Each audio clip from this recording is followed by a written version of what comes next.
नमस्कार, आप देख रहे हैं जी बिहार झारखंड और इलेक्शन फिगर एंड फैक्ट के साथ मैं हूं आपके साथ राजेश कुमार। बिहार में चुनावी माहौल बनने लगा है। सभी दावेदार अपने अपने इलाकों में सक्रिय हो गए हैं। जनता के मुद्दे उठाए जा रहे हैं। पोस्टर बैनर से इलाका पटने लगा है। विकास के लंबे चौड़े वादे हो रहे हैं तो पब्लिक भी पूछ रही है कि पुराने वादों का क्या हुआ। चौक चौराहों पर भीड़ है तो पार्टी दफ्तर गुलजार हो गए हैं। और इसी चुनावी माहौल में हम आपके लिए लेकर आए हैं ये खास कार्यक्रम। इसमें आपको मिलेगी आपके विधानसभा सीट को लेकर पूरी जानकारी। फिगर एंड फैक्ट के साथ हम आपको बताएंगे आपके सीट का हाल। तो चलिए शुरू करते हैं इलेक्शन फिगर एंड फैक्ट में आज का कार्यक्रम।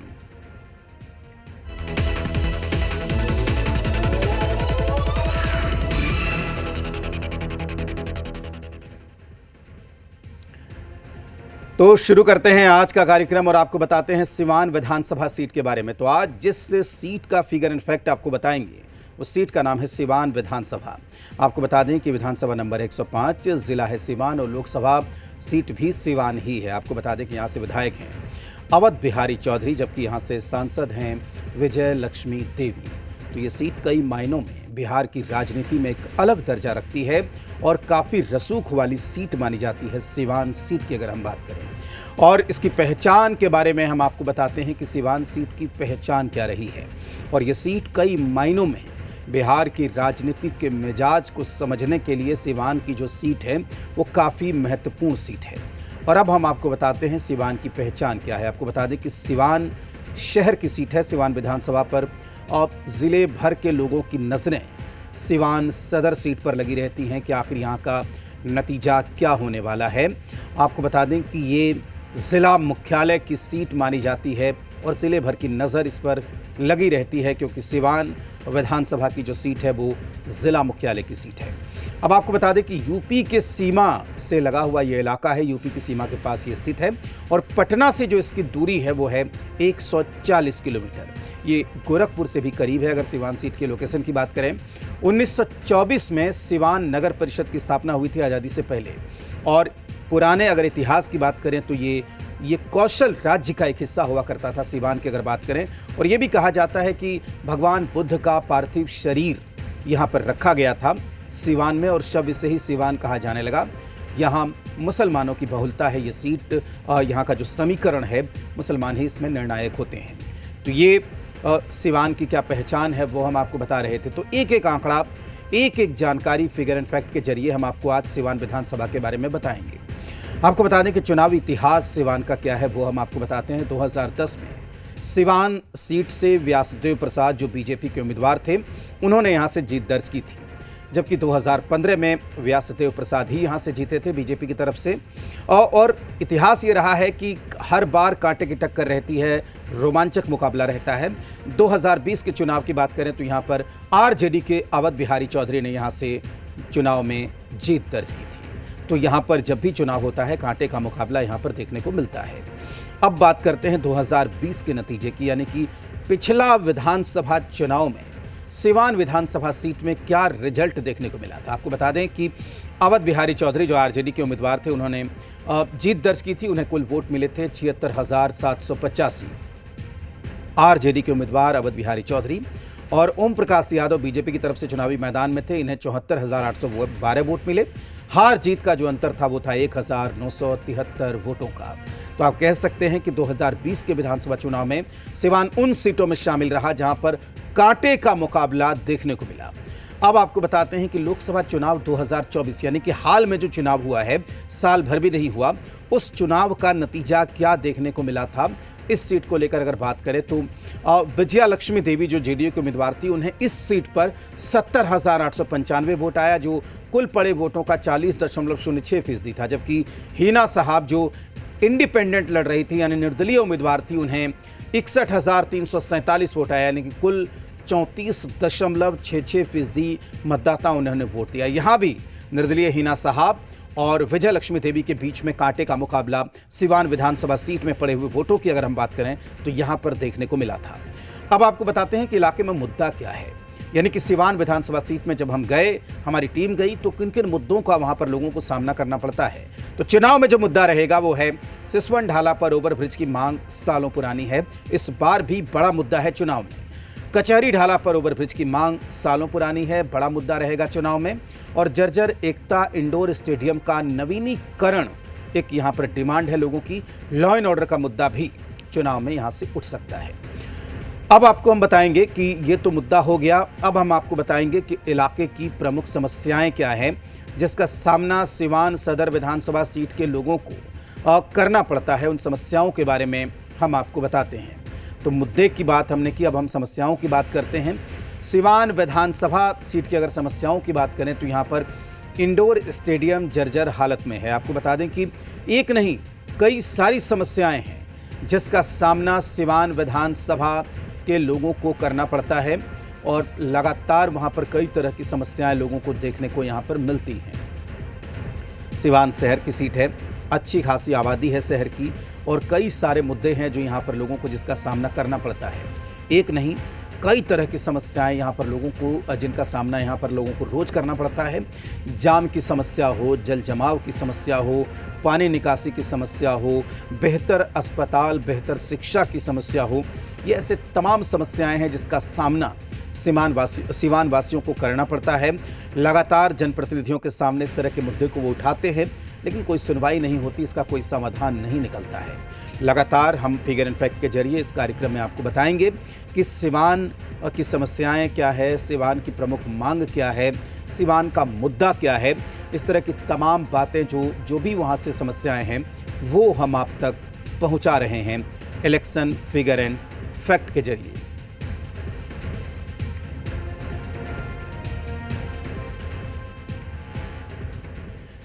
सिवान शहर में आज भी समस्याओं का अंबार नजर आता है। अब तक जितने भी जनप्रतिनिधि हुए सबने वादे तो खूब किए लेकिन नतीजा कोई खास नजर नहीं आया। जाम और गंदगी झेलना आज भी शहरवासियों की मजबूरी है। ढालापुर ओवरब्रिज के निर्माण की मांग सालों पुरानी है तो एकता इंडोर ऑडिटोरियम के नवीनीकरण की भी मांग उठ रही है। कुछ लोग बेहतर शिक्षा और स्वास्थ्य सेवाओं की भी मांग कर रहे हैं। सिवान सदर में पहला बात है कि कोई विकास का नाम अभी ले ही नहीं रहा है, ना कोई विकास हो पाया है। जब बरसात आती है सारा नाला जाम रहता है, पूरा शहर का नाला जाम रहता है, पूरा लबलब नाला भरा हुआ है। आज के डेट में कोई इसको देखभाल करने वाला नहीं है। चाहे कोई भी नेता हो, जो आता है सिर्फ आश्वासन देता है कि मैं ये करेंगे वो करेंगे, लेकिन कोई किसी चीज़ पे मुद्दा पे ना बोलने वाला है आज के डेट में, ना बोलता है। और क्या कुछ समस्या देखते हैं आप अपने? सिवान शहर में समस्या बहुत चीज़ का है। जाम का समस्या बहुत ज़्यादा है सिवान शहर में, आए दिन जाम पड़ रही है। किसी और रोड उठा लीजिए, कहीं भी ऐसा नहीं है कि जहाँ 4-5 घंटे लोग जाम में नहीं फंसे रह रहे हैं। और ये जाम का समस्या आज से नहीं, आज 10 साल से चल रहा है। सारे नेता लोग यही बात बोलते हैं कि ये नियम होगा, वो नियम होगा, बीच से डिवाइडर भी दे दिए और समस्या उसका आज तक ना खत्म हुआ ना खत्म होने वाला है। सारा नेता लोग यही चीज़ बोलते हैं खाली। सबसे पहले तो समस्या की बात हम कर लें।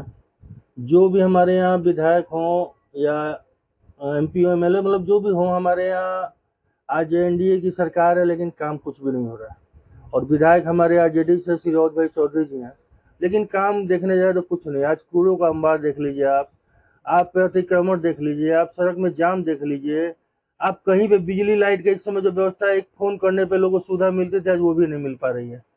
बिजली वाले फ़ोन नहीं उठाते हैं। कचरा का जो स्थिति है जो कहा नहीं जा सकता है। नाला आज जरा सा पानी होता है पूरे सड़कें एकदम लगता है कि दलदल हो गई हैं, समुंदर हो गए हैं। तो समस्या तो बहुत सारी है, क्या क्या गिनवाऊँ आपसे।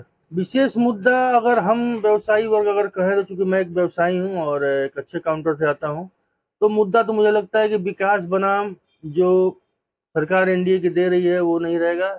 इस बार यहाँ लोकल अगर चाहेंगे व्यवसायी वर्ग, क्योंकि व्यवसायी वर्ग का NDA को पूरा सपोर्ट होता है, लेकिन अगर इस बार अगर वो कोई भी सरकार आती है तो NDA का मजबूत पक्ष के लिए विकास के अलावा विकास में सारी चीजें चाहिए हम लोगों को। आज व्यवसाय, आज हम लोग का यहाँ दरबार सामने है, आज रोड बंद, हम लोग को कितनी दिक्कत हुई। Even local MLA, MP, MLC, even स्वास्थ्य मंत्री तक को हम लोग को लेटर लिखित व्यवसायी वर्ग से हम लोग को देना पड़ा, लेकिन सुविधा मिली हम लोग को तकरीबन 7 महीने बाद। सिवान में मुद्दा यह है कि यहाँ पहले कि यहाँ पर जाम बहुत काफ़ी लग रहा है और बहुत लोग यहाँ पर नेता लोग आए, बोले ओवरब्रिज बनाने के लिए, समस्या का हल करने के लिए, कि अभी तक ना कोई ओवरब्रिज बना और ना कोई समस्या हुआ। और कुछ क्या समस्या देखते हैं? यहाँ पर समस्या बहुत चीज़ का है, जैसे बरसात में नाला जब बरसात होता है तो पूरी सीवान जिला के नाला जो है वो भर जाती है और घर में लोग के द्वार पर भी पानी ठेवना भर लग जाता है। इससे पहले अगर म्यूनसिपैलिटी का जो कार्यकर्ता हैं वो बरसात आने के पहले अगर नाली के सफाई अगर बढ़िया ढंग से कर दे लो तो कोई पानी बरसात में जो जाम हो रहा है रोड पर लोग के घर में ये नहीं होता। तो सिवान के लोगों की जुबानी आपने सुनी कि किन समस्याओं का सामना यहाँ पर लोगों को करना पड़ता है। हम आपको बताते हैं कि दरअसल सिवान विधानसभा सीट में किस तरह की समस्याएं हैं। इलाके की समस्याओं की बात करें तो इंडोर स्टेडियम जर्जर हालत में है। ढाला पर ओवरब्रिज निर्माण की मांग जो है वो भी यहाँ पर सालों पुरानी है। आपको बता दें कि इलाके में सड़कें खराब है जिसके नवीनीकरण की मांग लोग सालों से कर रहे हैं। इसके अलावा और भी कई तरह की समस्याओं का सामना लोगों को करना पड़ता है। नालियों की सफाई भी एक बड़ी समस्या है शहर में। इसके अलावा शहर के लोगों को पार्किंग की कमी का भी सामना करना पड़ता है। जल जमाव की भी यहाँ पर बड़ी समस्या है। इसके अलावा ट्रैफिक की भी समस्या का सामना यहाँ पर लोगों को करना पड़ता है। तो ये ऐसी समस्याएं हैं जिसका सामना सिवान विधानसभा के लोगों को लगातार करना पड़ता है। अब आपको बताते हैं कि सिवान विधानसभा सीट में जनता की प्रमुख मांग क्या है।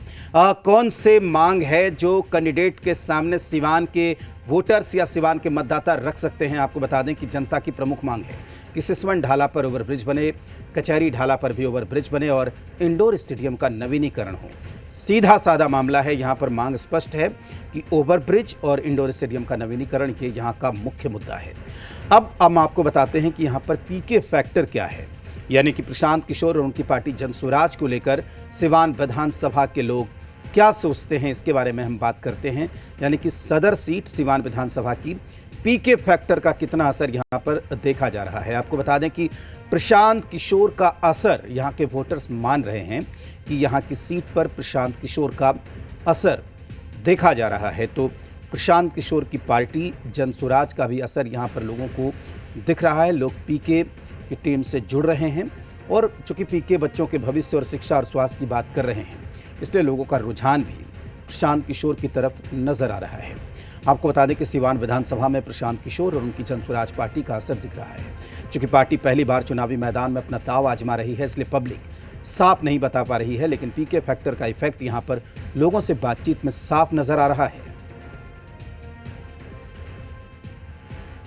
आज के डेट में प्रशांत किशोर जो हैं, जो अपना मुद्दा जो लेके उठे हुए हैं, उससे बहुत फैक्ट पड़ा है बिहार में। और आने वाला समय भी प्रशांत किशोर को चाहने वाले भी बहुत लोग मिलने वाले हैं। क्या लग रहा है प्रशांत किशोर जिस तरह से सिवान में भी लगातार उन्होंने कैंपेन किया है, कई जगह पर उसने सभा किया है, तो क्या लग रहा है इसका असर दिख रहा है सिवान में? बहुत असर दिखेगा। आने वाला समय में प्रशांत किशोर को चाहने वाले बहुत लोग मिलेंगे और प्रशांत किशोर का जो सोच है बहुत अच्छा सोच है। क्या लग रहा है इस बार उनको अभी मौका नहीं पाएगा? अभी तो मौका नहीं मिलेगा, लेकिन समय लगेगा। लेकिन प्रशांत किशोर को चाहने वाले बहुत लोग हैं। नहीं, जनसुराज तो अच्छी बात है, चूंकि प्रशांत किशोर जी एक अच्छे लीडर में जाने जाते हैं, ये मेरा मानना है। और तकरीबन हमको लगता है कि 2014 मोदी जी हों, चाहे नीतीश कुमार हों या हेमंता बिस्वा, बहुतों को उन्होंने जितवाया भी है, लेकिन अभी वो पूरी तरह से परिपक्व नहीं है। सरकार तो एनडीए की ही आएगी, क्योंकि हम लोग को यहाँ लोकल नहीं देखना, हम लोग को स्टेट वर्सेज केंद्र देखना है। केंद्र में सरकार को मजबूत बनाना है, इसलिए हम लोग को मजबूरी है। क्या लगता है कि जिस तरह से जनसुराज लगातार कैंपेन कर रही है उसका कुछ असर भी दिख रहा है? नहीं, असर तो दिख रहा है, थोड़ा बहुत वोट कटेंगे इस बार, ये नो डाउट। लेकिन बिहार में एनडीए वर्सेज आरजेडी की ही मतलब लड़ाई, जेडीयू वर्सेज आरजेडी की लड़ाई रहेगी। सिवान में तो उनका जनसुराज का अच्छा देखभाल मिलेगा। इसका बहुत बाकी जो विपक्षी नेता है उन लोगों के ऊपर बहुत प्रभाव पड़ेगा। क्या लग रहा है इस बार वो खेल कई लोगों का बिगाड़ भी सकते हैं? हाँ, इस बात तक कई लोगों को मतदारी तो बिगाड़ ही सकते हैं, बिगाड़ सकते हैं। उनका जो भी प्रस्ताव है और जो भी उनका स्थिति है वो अच्छे ढंग से कर रहे हैं। तो लोगों की जुबानी आपने सुनी पीके फैक्टर के बारे में। दरअसल प्रशांत किशोर का असर सिवान विधानसभा सीट पर लोग मान रहे हैं। आपको बता दें कि सिवान में कई लोग हैं जो पीके की टीम से जुड़ रहे हैं, पीके बच्चों के भविष्य की बात करते हैं। शिक्षा और स्वास्थ्य सबसे ज़रूरी है, ये लोग मान रहे हैं।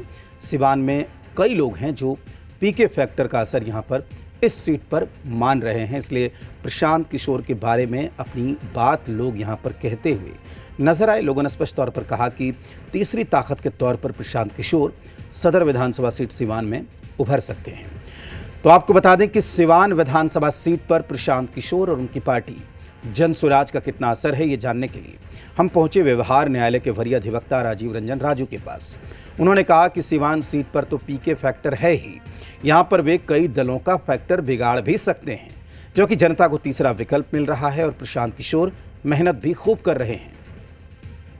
इस बार एक नया फैक्टर जो हम लोग को देखने में लग रहा है कि प्रशांत किशोर भी होंगे एक फैक्टर, और बहुत समीकरण हमारे हिसाब से लग रहा है कि ध्वस्त भी होंगे, कुछ नए समीकरण बनेंगे भी। खासकर सिवान सदर विधानसभा में कौन सा समीकरण देखने को मिलता था? सिवान विधानसभा का दो समीकरण जो था, जो सामने परिलक्षित है, एक तो एमवाई था, वो चला आ रहा था।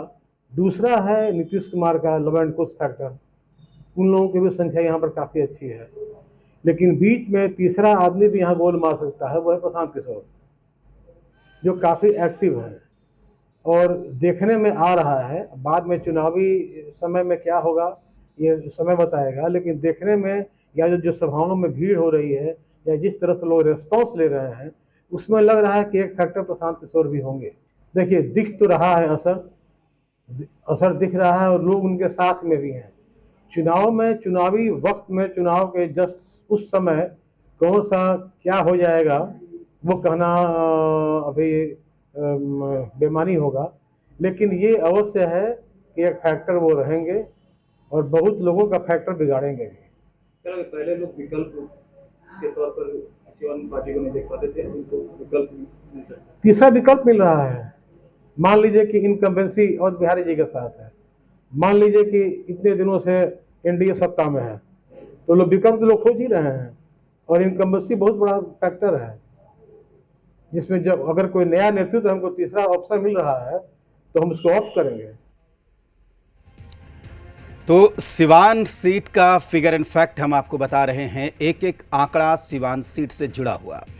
अब आपको बताते हैं वोटर्स का आंकड़ा सिवान सीट पर क्या है। तो आपको बता दें कि एक बड़ी विधानसभा सीट आप इसे कह सकते हैं। कुल वोटर्स यहां पर 3,04,000 के करीब हैं, जिसमें पुरुष मतदाताओं की संख्या है 1,60,000, जबकि महिला वोटरों की तादाद यहां पर 1,43,000 है। और रजिस्टर्ड ट्रांसजेंडर वोटर्स हैं, वो हैं 3 सिवान विधानसभा सीट पर। तो कुल मिलाकर यहां पर एनडीए और महागठबंधन के बीच में कड़ा मुकाबला देखने को मिल सकता है। सिवान का सियासी समीकरण समझने की हमने कोशिश की व्यवहार न्यायालय के वरीय अधिवक्ता राजीव रंजन राजू से। उनके मुताबिक सिवान विधानसभा में मुद्दे तो बहुत हैं। सबसे बड़ा मुद्दा है शहर की साफ सफाई, शिक्षा और स्वास्थ्य का बेहतर इंतजाम। साथ ही राजीव रंजन राजू भी मानते हैं कि ढाला पर ओवरब्रिज के निर्माण की मांग यहां पर सालों पुरानी है, जिसे लेकर वादे तो कई किए गए, लेकिन वादा पूरा नहीं हुआ।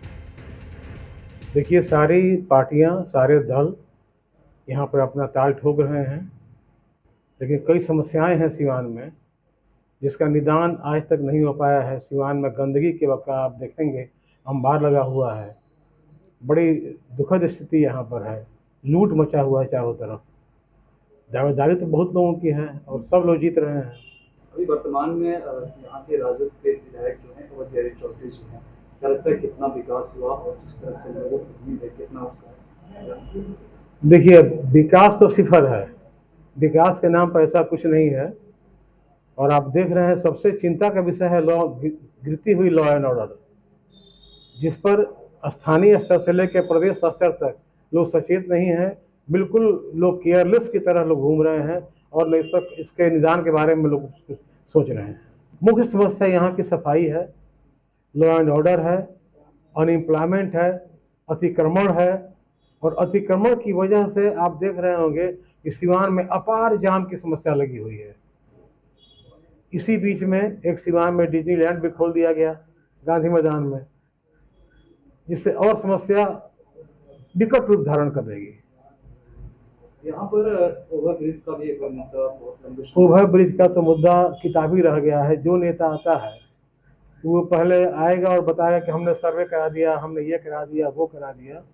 एक बात सुनने में आया कि तरवारा मोड़ से लेकर दरोगा राय कॉलेज तक का एक बनेगा फ्लाईओवर, जिसमें सारे सब लेन्स को जोड़ा जाएगा। अगर वो धरती पर उतर जाती है ये सारी योजनाएं, सिसवन ढाला हो या आपको तलवारा रोड से लेकर दरोगा राय कॉलेज तक की समस्या हो, अस्पताल रोड हो, तो सिवान का कायाकल्प हो जाएगा। अस्पताल रोड की आपको बता दें हम, इतना मुख्य सड़क है, सारे चिकित्सक उस वहाँ पर हैं और सबसे बड़ा जो गंदगी का आलम है उसी रोड में है।